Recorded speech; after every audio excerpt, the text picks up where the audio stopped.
তো বন্ধুরা, তোমাদের যেমনটি আমি জানিয়েছিলাম যে কৃষক বন্ধু প্রকল্পের যে নোটিশটি এসেছিল, সেই নোটিশে বলা হয়েছিল কৃষক বন্ধু প্রকল্পের যে ভেরিফিকেশান সেটি কিন্তু পুনরায় করতে হবে এবং তার জন্য কী কী ডকুমেন্টস লাগবে, কোথায় তোমাদের জমা দিতে হবে, কবে থেকে চালু হবে, এই সমস্ত কিন্তু বিষয়ে বলা হয়েছিল। এবং তো আজকে কিন্তু আমি তোমাদের একটি লাইভ প্রমাণ দেখিয়ে দিচ্ছি যে বিভিন্ন জায়গায় কিন্তু তার যে ভেরিফিকেশানের কাজ শুরু হয়ে গেছে। এখানে যে তোমরা লিস্টগুলি দেখতে পাচ্ছ, এই লিস্টগুলি কিন্তু কৃষক বন্ধু প্রকল্পের, যেটি বিভিন্ন জায়গার যে গ্রাম পঞ্চায়েত রয়েছে সেই গ্রাম পঞ্চায়েতের বাইরে এই লিস্টগুলি লাগানো রয়েছে, কি যার মধ্যে তোমাদের যারা কৃষক বন্ধু উপভোক্তা ছিলেন তাদের নাম এসেছে এবং এই নামগুলো ধরেই কিন্তু তোমাদের যে ভেরিফিকেশান সেটি করতে হবে। মানে এই নামগুলি যাদের এসেছে তাদেরকে কিন্তু তোমাদের যে পঞ্চায়েত অফিস আছে, পঞ্চায়েত অফিসে গিয়ে তোমাদের যে সংযোজনী 1 নম্বর ফর্ম আমরা দেখিয়েছিলাম সেই 1 নম্বর ফর্মটি নিতে হবে এবং এই সংযোজনী 1 নম্বর ফর্মটি নিয়ে তোমাদেরকে কিন্তু সেই ফর্মটি ফিল আপ করে তোমাদের যে পঞ্চায়েত অফিস রয়েছে সেই পঞ্চায়েত অফিসে কিন্তু জমা করতে হবে।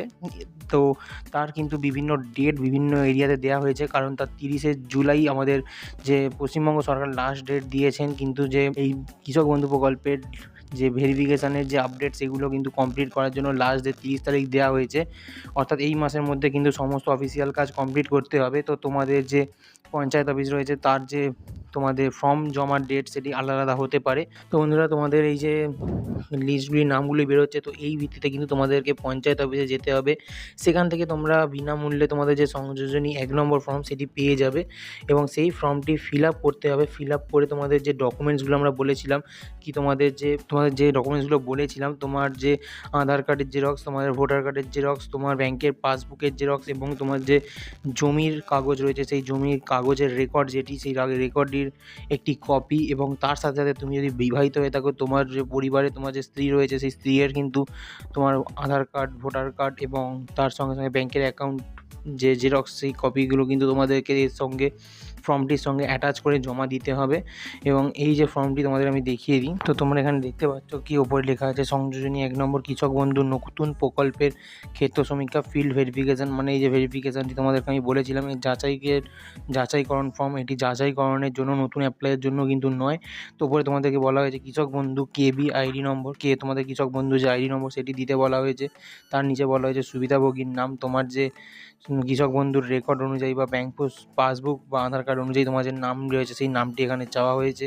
তারপর তোমার হয়েছে পিতা, স্বামী, স্ত্রী, অভিভাবকের নাম, তারপর তোমার যে ঠিকানা রয়েছে সেই ঠিকানাটি চাওয়া হয়েছে, তোমার জেলা, তোমার যে ব্লক রয়েছে ব্লক অফিস, গ্রাম পঞ্চায়েত, তারপর মৌজা বা গ্রাম, এই সমস্ত চাওয়া হয়েছে। তারপরে নিচে সুবিধাভোগীর বিবরণে তোমরা দেখতে পাচ্ছ ব্যাংকের বিবরণ দেওয়া হয়েছে, ব্যাংক ও শাখার নাম, IFSC code, bank account number, আধারযুক্ত mobile number, Aadhaar number, EPIC অর্থাৎ ভোটার নম্বর, এএসডিডি তালিকাভুক্ত কিনা। তো তোমরা যদি এএসডিডি তালিকাভুক্ত হয়ে থাকো মানে তোমাদের যে ভোটার লিস্টটি এসেছিলো সেই তালিকাভুক্ত হলে কিন্তু তোমাদের এখানে টিক করতে হবে সেটি। তারপর নিচে হচ্ছে পিএম কিষাণের সুবিধাভোগী কিনা, সেটিও তোমাদের হ্যাঁ নয় উত্তর দিতে হবে। তারপর তোমাদের বলা হয়েছে প্রধান পেশা তোমাদের কী রয়েছে সেটি তোমরা এখানে দেখতে পাচ্ছ অনেকগুলি পেশা রয়েছে, এখান থেকে তোমাদের যে কোনো একটি সিলেক্ট করে নিয়ে এখানে বসাতে হবে, মানে তুমি যেটা প্রকৃতপক্ষে সেটা।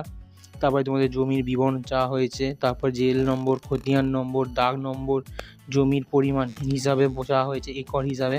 তারপর তোমার যে আরওআর ফাইল রয়েছে, আরওআরের যে তারিখ রয়েছে আরওআরের তারিখ চাওয়া হয়েছে, যে দখলের ধরন মানে ক্রয়, উত্তরাধিকার, মানে তোমরা যে জমিটা কিনেছো বা কী রূপে তোমরা জমিটা পেয়েছো সেটি তোমাদের এখানে বলতে হবে।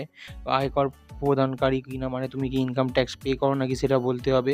তোমার নিচে কিন্তু এখানে তোমার স্বামী বা স্ত্রীর বিবরণ, মানে তুমি যদি স্ত্রী বা স্বামীর নাম, ব্যাংকের বিবরণ, ব্যাংকের শাখার নাম, IFSC code, bank account number, আধারযুক্ত mobile number, Aadhaar number, EPIC number, KBN সুবিধাভোগী কিনা, এএসডিডি তালিকাভুক্ত কিনা, পিএম কিষাণের সুবিধাভোগী কিনা এবং প্রধান পেশা, সেগুলো সমস্ত কিছু চাওয়া হয়েছে। এবং নিচে অঙ্গীকারপত্রে তোমাদের কিছু এখানে অ্যাকনলেজমেন্ট একটি দেওয়া হয়েছে, তুমি যেটি অ্যাকসেপ্ট করবে, এবং তোমার এখানে নিয়ে এসে সুবিধাভোগীর স্বাক্ষর দেওয়া হয়েছে, এখানে তোমরা কিন্তু স্বাক্ষর করে দেবে। এবং নিচে কিন্তু অফিসিয়াল ইউজের জন্য এই পোর্শনটি দেওয়া হয়েছে। এবং এর সঙ্গে আমি তোমাদের কি ডকুমেন্টসগুলো বললাম সেই ডকুমেন্টসগুলো কিন্তু তোমাদের দিতে হবে। এবং হয়তো তোমাদের যে পঞ্চায়েত অফিস রয়েছে সেই পঞ্চায়েত অফিসে অন্য ডকুমেন্টস চাওয়া হতে পারে, ম্যাক্সিমাম ক্ষেত্রে চাওয়া হচ্ছে না, যেগুলো বললাম সেগুলোই চাওয়া হচ্ছে। এবং কিন্তু তোমাদের হয়তো চাওয়া হতে পারে, সেটি তোমাদের খোঁজ নিয়ে নিও। আর যারা কিন্তু এখনও পর্যন্ত এর অ্যাপ্লাই করোনি, তো তোমাদের কাজ কিন্তু শুরু হয়ে গেছে, তো তোমরা অবশ্যই যাও এবং এটা অ্যাপ্লাই করে দাও, নাহলে কিন্তু তোমাদের যে কৃষক বন্ধু টাকার পেতে অনেক অসুবিধা হতে পারে। তো বন্ধুরা, আজকে যদি ভিডিওটা ভালো লেগে থাকে, ভিডিওতে একটু অবশ্যই লাইক করে যেও, আর চ্যানেলটিকে সাবস্ক্রাইব করে পাশে থাকা বেলটি কলে সেট করে রেখো। আর হ্যাঁ, তোমাদের যদি কোনো মতামত থাকে সেটিও কমেন্ট বক্সে জানিয়ে যেও। আর যদি তোমরা এই ফর্মটি আমাদের যে কমপ্লিট ফিল আপ সেটিও চাইছে, তাও কিন্তু কমেন্টে জানিয়ে যেও, আমি তোমাদের এর কমপ্লিট ফিল আপ ভিডিও দিয়ে দেবো। তো চলো বন্ধুরা, আজকে ভিডিওতে এতটাই ছিল, আবারও দেখা হচ্ছে নেক্সট আরও নতুন ইনফরমেশনাল ভিডিও নিয়ে।